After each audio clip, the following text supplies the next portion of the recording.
డబ్బు, అనారోగ్యం, ఉద్యోగం, వ్యాపారం అప్పులతో బాధపడుతున్నారా? వెంటనే జేకేఆర్ గురువు గారికి కాల్ చేసి ఈ వెబినార్ లో జాయిన్ అవ్వండి. హాయ్ హలో నమస్తే, welcome back to Suman TV. ప్రస్తుతం మనతో పాటు ఉన్నారు legendary award winner and analyst, TEDx speaker doctor Nandi Rameshwar Rao గారు. సార్తో మాట్లాడదాం. నమస్తే సార్. నమస్తే సార్, హైదరాబాద్ లో రెంటల్ హౌసెస్, ఇల్లు అద్దెకి తీసుకోవాలి అంటే ఒక సామాన్యుడికి చాలా కష్టమైపోతుంది. కష్టం అంటే వచ్చిన జీతంలో సగం జీతం రెంట్కే పెట్టాల్సి వస్తుంది. ఏరియాని బట్టి రెంట్లు. అసలు ఒక్కసారి మనం దీని గురించి మాట్లాడుకుంటే, ఎందుకు హైదరాబాద్ లో అద్దెలు ఇలా ఉంటున్నాయి? అసలు ఇంకా చాలా ఉన్నాయిలేండి, క్వశ్చన్స్ నేను చాలా అడుగుతాను. అసలు దీని గురించి మాట్లాడుకుంటే సార్, మేము కెరియర్ స్టార్ట్ చేసినప్పుడు 10% ఉండేది హెచ్ఆర్ఏ, హౌస్ రెంట్ అలవెన్స్ అని. సాలరీస్ లో 1250 రూపాయలు నా శాలరీ ఉండేది. Way back 35 years back. అప్పుడే ఎక్కువ అనుకునేవారు. అది కాస్త 15, 20, 25, 30, 35 depending on the area. Top of the top areas ఇప్పుడు మీకు ఇండియాలో చూసుకుంటే ఢిల్లీలో గురుగాం, ఎన్సీఆర్, బాంబేలో చూసుకుంటే మీరు ఢిల్లీలో కొనాట్ ప్లేస్ ఒకటి, బాంబేలో నరీమన్ పాయింట్, మల్బార్ హిల్స్ ఉన్నాయి, చెన్నైలో పోయిస్ గార్డెన్ బోట్స్ క్లబ్ ఉంది, బెంగళూరులో MG Nagar, Indiranagar, MG road.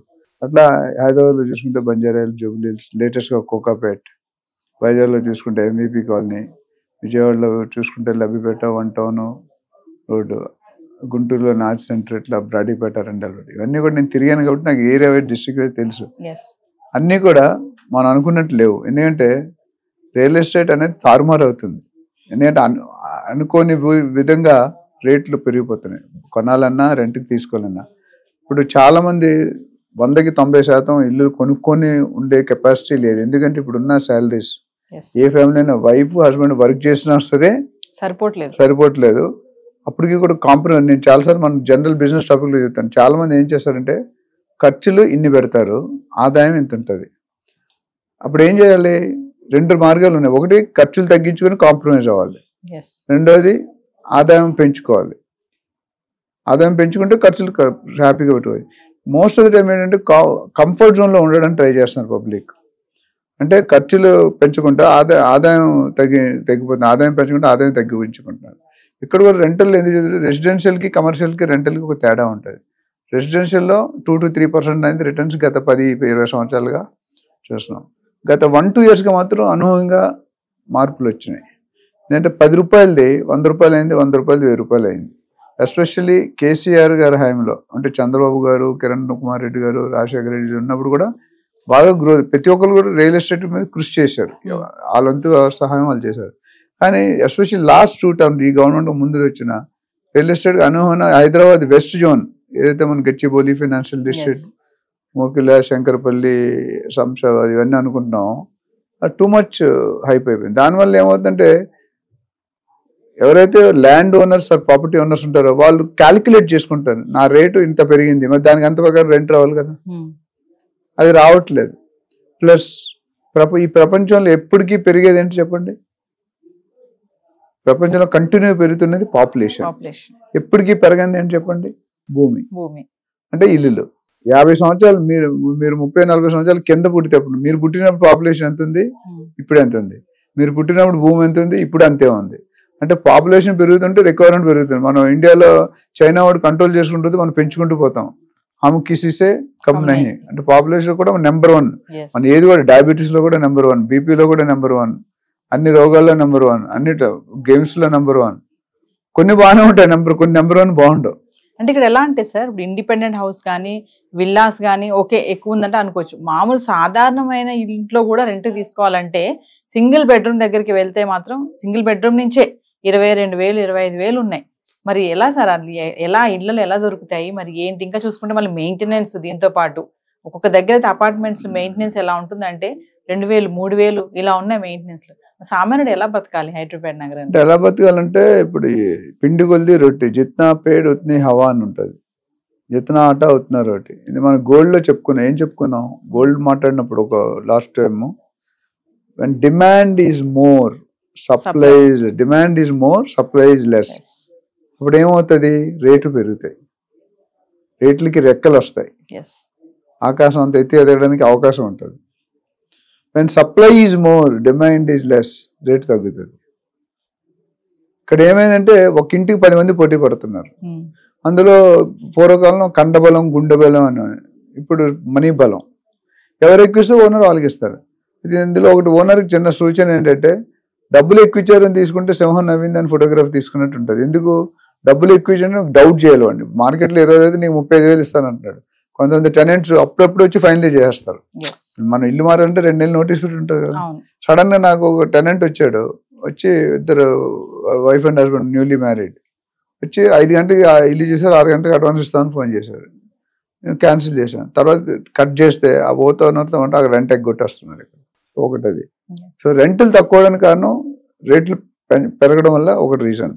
రెండో రీజన్ పబ్లిక్ అంటే పాపులేషన్ వలసలు హైదరాబాద్కి ఎక్కువైపోయినాయి. ఎస్పెషల్లీ హైదరాబాద్ మనం ఎన్నోసార్లు చెప్పుకున్నాం, Hyderabad is a global real estate destiny. ప్రతి ఒక్కటి ప్రపంచంలో యావత్ ప్రపంచం కూడా హైదరాబాద్ని ఒక రియల్ ఎస్టేట్ డెస్టినీగా చూస్తున్నారు. అంటే ఇక్కడ వచ్చి సెటిల్ అయిపోవాలి. దానికి అనేకమైన కారణాలు ఉన్నాయి. టెంపరేచర్ కావచ్చు, మన అట్మాస్ఫియర్ కండిషన్స్ కావచ్చు, ఫ్రెండ్లీ కల్చర్ కావచ్చు, food availability for all communities, అట్లానే లాంగ్వేజ్ ప్రాబ్లం ఉండదు. ఎంత సంపాదించేవాడైనా బతకగలడు హైదరాబాద్లో. 10,000 సంపాదించేవాడు బతుకుతున్నాడు, 10 కోట్లు సంపాదించేవాడు బతుకుతున్నాడు. సో ప్లస్ మనకి మెయిన్ అడ్వాంటేజ్ ఏంటంటే ఇన్ఫ్రాస్ట్రక్చర్. ఇన్ఫ్రాస్ట్రక్చర్ అంటే ఏంటి? Road connectivity, metro connectivity, rail connectivity, air connectivity, bus connectivity, ఇవన్నీ కూడా వస్తున్నాయి. అండ్ ఎయిర్పోర్ట్ దగ్గర ఉంది. ఓఆర్ఆర్ వచ్చిన తర్వాత గాడ్ గివెన్ గిఫ్ట్ అని చెప్పాను. నేను ఓఆర్ఆర్ వచ్చాక హైదరాబాద్ రూపురేఖలే మారిపోయేవి. ఎందుకంటే RRR వచ్చాక ఇంకా మారిపోతాయి. అంటే ప్రపంచంలోనే వన్ ఆఫ్ ది అతి వేగంగా డెవలప్ అయ్యే సిటీ. మీకు తెలిసే ఉంటుంది, మనకి కంటిన్యూగా 4-5 సార్లు best liveable city in the world అని అవార్డ్స్ వచ్చినాయి. అది చాలా మంది తెలియదు. ఎందుకంటే హైదరాబాద్కు ఉన్న ప్రాముఖ్యతలు చాలా ఉన్నాయి. నేను చాలాసార్లు చెప్పాను, హైదరాబాద్లో లాంగ్ బ్యాక్ మాట్లాడుతున్నాను. హైదరాబాద్ దేనికి? సానియా మిర్జా అంటే ఏం చెప్తారు మీరు? టెన్నిస్ అని చెప్తారు. విశ్వనాథన్ ఆనంద్ అంటే చెస్. మరి Sachin Tendulkar cricket. Nandirameswararao real estate. So నేను ఎందుకు చెప్తానంటే హైదరాబాద్కు ఉన్న ప్రాముఖ్యత ఎప్పుడు కూడా పెరుగుతూనే వస్తుంది. కానీ అంటే వచ్చిన ప్రతి గవర్నమెంట్ ఇర్రెస్పెక్ట్ ఆఫ్ ది పార్టీ అందరూ కూడా హైదరాబాద్ డెవలప్మెంట్ కోసం వర్క్ చేసిన వాళ్ళే, ఇంక్లూడింగ్ సీఎం కూడా స్లోగా ఉంది కానీ but they are also working. So rental పెరగడానికి ముఖ్యంగా కారణం వరల్డ్ ఎకానమీలో మన ఎర్నింగ్స్ పడిపోతున్నాయి. ఇప్పుడు ట్రంప్ గారు వచ్చాక మనం ట్రంప్ మీద కూడా మాట్లాడాం. వచ్చిన తర్వాత డమాల్ చేస్తున్నట్టు ఎవ్రీ డే ఒక కొత్త డెసిషన్, సంచలన వార్త అని అంటారు కదా. ఇవాళ చేసిన డెసిషన్ రేపు దాని లింక్ ఉంటుంది, తలా తోక అంత డిఫరెన్స్ ఉంటుంది అంట.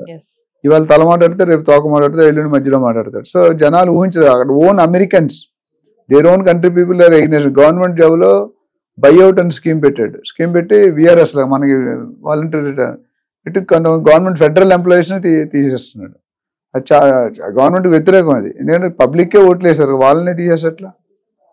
సో ఓవరాల్ గా రేట్లు పెరిగిపోవడం వల్ల రెంట్లు పెరుగుతున్నాయి. రెండోది డిమాండ్ ఎక్కువ అవుతుంది. బయట నుండి వచ్చే వలసలు కానీ ట్రాన్స్ఫర్ కానీ ఒక్కసారి హైదరాబాద్కి వచ్చినప్పుడు మళ్ళీ తిరిగి వాడు నేటివ్ ప్లేస్కి వెళ్ళాడు, నేటివ్ ప్లేస్ వదులుకుంటున్నారు. ఎందుకంటే హైదరాబాద్ లో సునామీలు కానీ ఎర్త్క్వేక్లు కానీ రాకూడదు.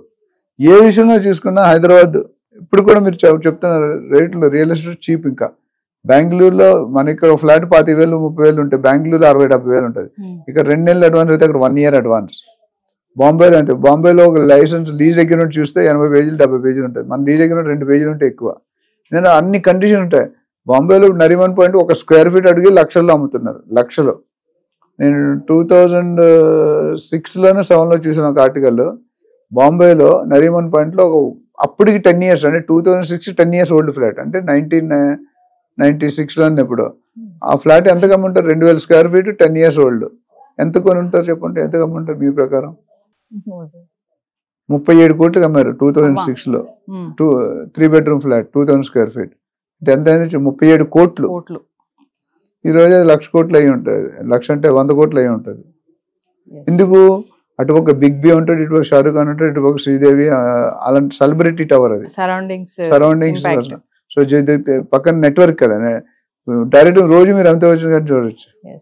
అంటే సార్ ఏరియాని బట్టి కూడా ఇప్పుడు హైదరాబాద్ నగరం గురించి మాట్లాడుకుంటే మనం ఏరియాని బట్టి రెంట్స్ ఉన్నాయి డెఫినెట్ గా అండి. ఎందుకంటే ఇప్పుడు మన బంజారాస్ చాలా ఈరోజు రేట్ ఎంత తెలుసా? 3.5 నుండి 4 లక్షలు పర్ గజం. ఎంతమంది కొనుక్కోగలుగుతారు? ఎందుకు? అక్కడ హై లెవెల్ ఉంటారు.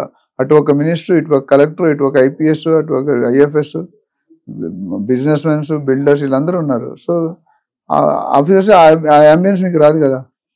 And centre of the city. Banjara Hills అనేది centre of the city. Yes. అటు దిల్సుఖ్ నగర్, ఇటు ఈసీఐఎల్, ఇటు గచ్చిబౌలి, ఇటు కుక్కడపల్లి, ఎక్కడికి వెళ్ళినా సెంటర్ ఆఫ్ ద సిటీ. ఇక్కడ ఇప్పుడు ఒక ఇల్లు మొన్న ఒక ప్లాట్ వచ్చిందండి 257 గజాలు. గజం 3,75,000కి విత్-ఇన్ 24 hours సేల్ అయిపోయింది. 1 week లో రిజిస్ట్రేషన్ అయిపోయింది. అంటే ఈ రెంటల్స్ అనేవి తగ్గడానికి ఛాన్సెస్ లేవా సార్? తక్కువ పెరగండి. ఇప్పుడున్న పరిస్థితుల్లో తగ్గే ఛాన్స్ తక్కువ. బట్ రానున్న కోసం ఒకసారి RRR అయిపోయి ల్యాండ్ డెవలప్మెంట్ సిటీ HMDA పరిధి పెరిగి DTCP పరిధి పెరిగితే డెఫినెట్ గా ల్యాండ్ యూజ్ అవైలబిలిటీ కోసం కన్స్ట్రక్షన్ ఎక్కువ అవుతాయి. అప్పుడు అంటే సిటీకి దూరంగా వెళ్ళడానికి ఇప్పుడు భయపడుతున్నారు. RRR వచ్చిందంటే 50 కిలోమీటర్ అరగంటలో వచ్చేస్తాం. ఎందుకంటే గంటకు 100-120 కిలోమీటర్ నడుపుతాం. కొద్దిగా టైం పడుతుంది. ఇమీడియట్ అయితే నాకు తెలిసి అంత తగ్గే ఛాన్స్ లేదు. ఎందుకంటే లాస్ట్ 1.5 year లో హైదరాబాద్ లో రియల్ ఎస్టేట్ అనేది అంత చురుగ్గా జరగట్లేదు అనేది వాస్తవం. అప్పుడొకటి పికప్ అవుతుంది, గోల్డ్ లాగా ఉంది, అప్పుడొకటి పికప్ అయితే ఒకటి లాస్ అయితే ఎవరు అవ్వట్లేదు.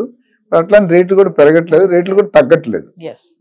తగ్గట్లేదు కూడా. సో అంటే నన్ను అడిగితే ఇది బయర్స్ కి మంచి ఇన్ఫర్మేషన్. ఎందుకంటే ఇప్పుడు కొనుక్కున్నాడు గత 1.5 year లో ఏ ప్రైస్ ఉందో ఇప్పుడు కూడా ఆ ప్రైస్ ఉంది. ఇప్పుడు ఏప్రిల్ మే నుండి పెంచుతామని సర్క్యులర్స్ వచ్చాయి.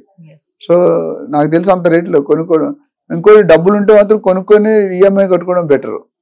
ఎందుకంటే రెంటల్ అనేది మీరు కడితే గోడకి సున్నం వేసింది ఎప్పుడైనా వస్తుందా? రెంట్ కట్టేసాం. అదే మీరు కొద్దిగా క్యాలిక్యులేట్ చేసుకొని మీరు కనుక ఆ రెంట్ బదులు ఈఎంఐ ప్లాన్ చేసుకుని 5,000 ఇటు 20 years తర్వాత ఇల్లు ఫ్రీ అయిపోద్ది కదా. సేమ్ రెంట్ అంతే కడుతున్నారు. ప్రతి లక్షకి 1,000 రూపాయలు ఈఎంఐ ఉంటుంది. అది చూసుకోవాలన్నమాట. అలా చూసుకుంటే బెటర్.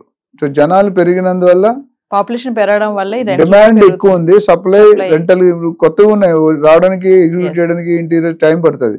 ఉన్న దాంట్లో అంటే అందరికీ సిటీలోనే కావాలి, సిటీలో కావాలి, మంచి లొకాలిటీలో కావాలి, మంచి లొకాలిటీ కావాలి, పక్కనే మంచి మాల్స్ ఉండాలి, మల్టీప్లెక్సెస్ ఉండాలి. అంటే అన్ని కూడా లక్కీగా బంజారాస్ అదే ఉంది. 5 నిమిషాలు TV9కి 5 నిమిషాల దూరంలో ఏం లేదు చెప్పండి. ఎలక్ట్రిసిటీ ఆఫీస్, వాటర్ సిటీ అన్నీ ఉన్నాయి కదా. సో దాన్ని బట్టి మనం చూసుకుంటే రెంట్లు పెరగడం అనేది అంటే ఇన్ఫ్లేషన్ రేట్ కూడా ఉంది, ఎకానమీ బట్టి ఉంటుంది, శాలరీస్ బట్టి ఉంటాయి. శాలరీస్ 1,00,000 అంటే నథింగ్ అవునా. So we have to wish that roads will come down in future. Thank you.